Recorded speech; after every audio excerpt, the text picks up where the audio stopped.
Bismillahirrahmanirrahim. Assalamualaikum warahmatullahi wabarakatuh. Alhamdulillah wassalatu wassalamu ala rasulillah wa ala alihi wa ashabihi wa man tabi'ahudah. Amma ba'du ma'asyiral muslimin wal muslimat rahimakumullah. Saudara-saudaraku, ada nikmat-nikmat umum yang dibagikan, yang diberikan oleh Allah Subhanahu wa Ta'ala kepada seluruh umat manusia, baik dia beragama Islam ataupun bukan. Seperti udara, hujan, rizki, itu dibagikan kepada semua umat manusia.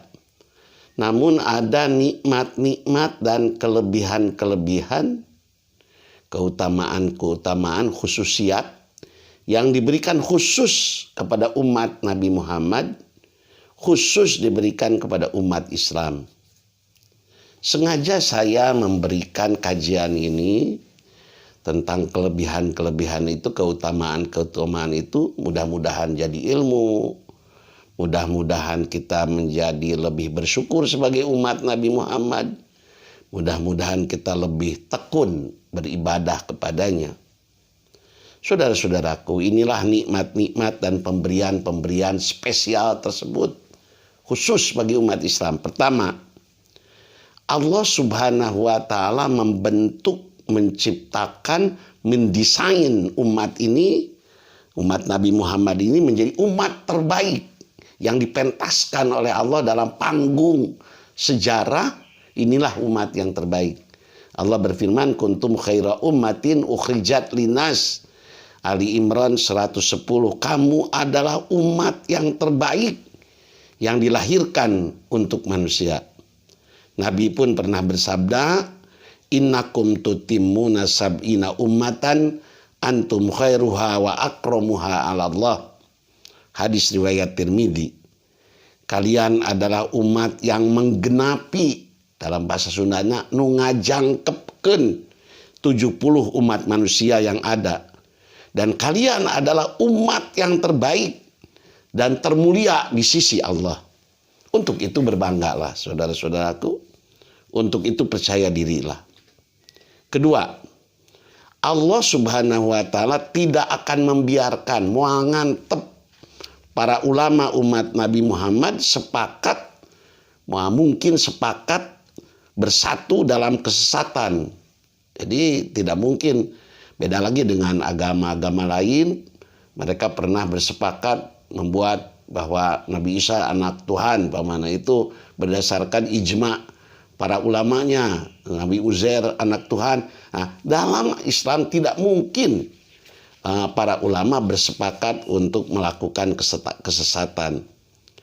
Innallaha ta'ala qad ajara ummati an tajtami'a ala dhalalah. Sesungguhnya Allah Subhanahu wa Ta'ala telah menjaga ulama umatku dari bersekutu dalam kesesatan. Keutamaan ketiga, Allah Subhanahu wa Ta'ala akan mengutus mujaddid, pembaharu yang akan mengembalikan agama Islam ini kepada aslinya, yang akan membersihkan kotoran-kotoran yang melekat pada agama ini pada setiap 100 tahun. Nabi bersabda, innallaha yab'asu lihadhil ummah ala ra'si kulli mi'ati sanatin mayujaddidu laha dinaha.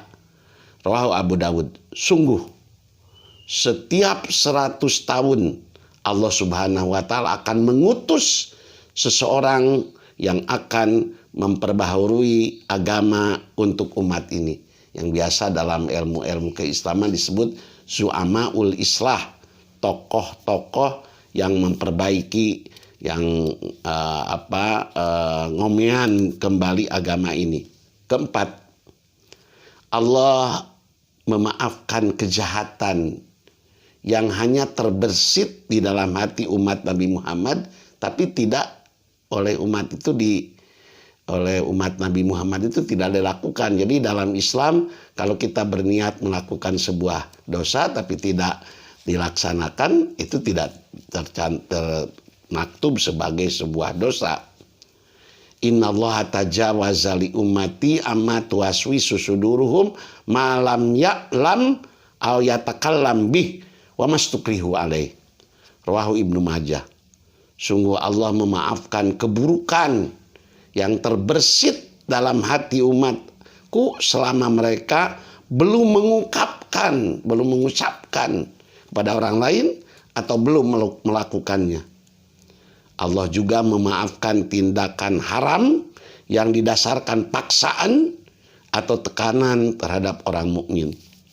Kelima, Allah Subhanahu wa Ta'ala memberi 3 keistimewaan yang sangat khusus bagi umat Nabi Muhammad. Dan ini diriwayatkan dalam hadis riwayat Muslim. Kita, kata Nabi Muhammad, diberi anugerah 3 keutamaan yang tidak Allah karuniakan kepada umat yang lain. Yaitu, 1, shaf kita di dalam sholat disamakan dengan shaf malaikat. 2, seluruh tanah dapat menjadi masjid, sah untuk sholat, serta suci untuk tayamum jika kita tidak menemukan air. Dan 3, umatku diberi akhir ayat surat Al-Baqarah yang berasal dari istana di bawah arsy. Tidak ada satu umat pun baik sebelum aku datang ataupun sesudahnya yang diberi surah seperti surah ini. Keenam, Allah Subhanahu wa Ta'ala menghalalkan harta rampasan perang bagi umat Islam yang ini tidak halal bagi umat-umat sebelumnya. Nabi bersabda, harta rampasan perang tidaklah dihalalkan bagi umat-umat sebelum kalian dahulu atau umat-umat yang sebelum Nabi Muhammad. Katanya dahulu bila harta rampasan perang ini dikumpulkan, Allah akan mendatangkan api dari langit dan membakarnya secara habis. Seolah-olah itu haram bagi umat terdahulu. Ketujuh, Allah memberi balasan besar untuk amal-amal kecil yang dilakukan oleh umat Nabi Muhammad. Hal ini karena rata-rata umat Nabi berumur lebih pendek dari umat-umat terdahulu. Maka Allah memberikan kelebihan pahala yang berlipat ganda. Hadis riwayat Bukhari. Kedelapan, menutupi kesalahan umat Nabi Muhammad. Jika ada seorang dari umat ini melakukan maksiat, maka Allah akan menutupi aibnya sehingga datang waktu ia bertobat atau hingga datang waktu hisab di akhirat. Sedangkan umat lain, Bani Israel umpamanya, apabila melanggar hukum Allah, maka saat itu juga di atas pintu orang itu akan tertulis dosanya, dan pada pintu tetangganya akan tertulis kifarat atau hukuman yang harus dijalankan oleh orang tersebut. Seolah-olah diumumkan dengan ditulis balasannya itu pada rumah tetangganya. Kesembilan, spesial umat Islam ini, khususiat umat Islam ini, Allah menunda hukuman atau untuk para pendurhaka dari umat Nabi Muhammad agar pelaku maksiat itu punya waktu untuk sadar dan kembali kepadanya. Dan kita tidak tahu berapa lama Allah menanda hukuman itu. Nah, sebagaimana termaktub dalam surat Fatir ayat 45. Kesepuluh, memudahkan jalan bagi umat Nabi Muhammad menuju tobat. Al-Furqan 25 ayat 70. Sedangkan umat lain sulit untuk bertobat. Sehingga ada pertobatan umat terdahulu dengan cara tobatnya adalah faktulu ampusakum, bunuhlah diri kamu. Ke-11, umat Muhammad menjadi saksi atas umat yang lain pada hari kiamat. Nabi bersabda, antum syuhadaullah fil ardi wal malaikatu syuhadaullah fis sama. Kalian adalah saksi Allah di muka bumi, sedangkan malaikat adalah saksi Allah di langit. Ke-12, umat Nabi Muhammad merupakan umat yang paling akhir diciptakan, tapi paling dahulu nanti dihisab. Hadis riwayat Ibnu Majah.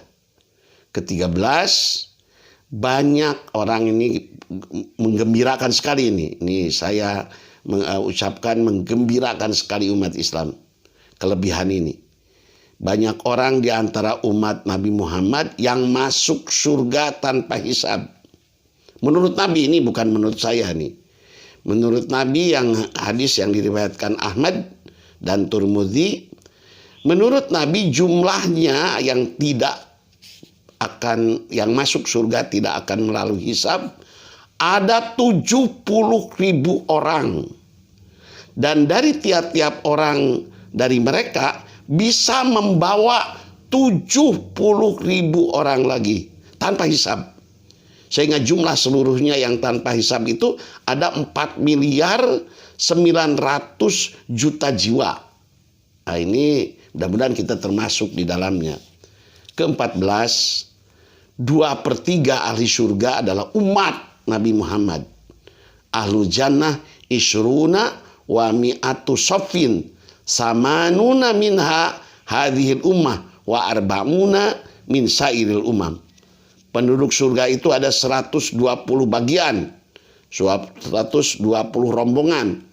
80 diantaranya adalah berasal dari umatku, sedangkan 40 sop lain berasal dari umat yang lain. Saudara-saudaraku, betapa indahnya jika kita mampu menyelami kenikmatan Islam. Dan Allah Subhanahu wa ta'ala mengajak kita untuk hidup dan mati di bawah naungan kenikmatan Islam ini. Ya ayyuhalladzina amanu taqullaha haqqa tuqatih wa la tamutunna illa wa antum muslimun. Allahumma ahyina musliman wa amitna musliman wa ba'asna musliman wa syurna fi zumratil muslimin. Amin ya rabbal alamin. Wassalamualaikum warahmatullahi wabarakatuh.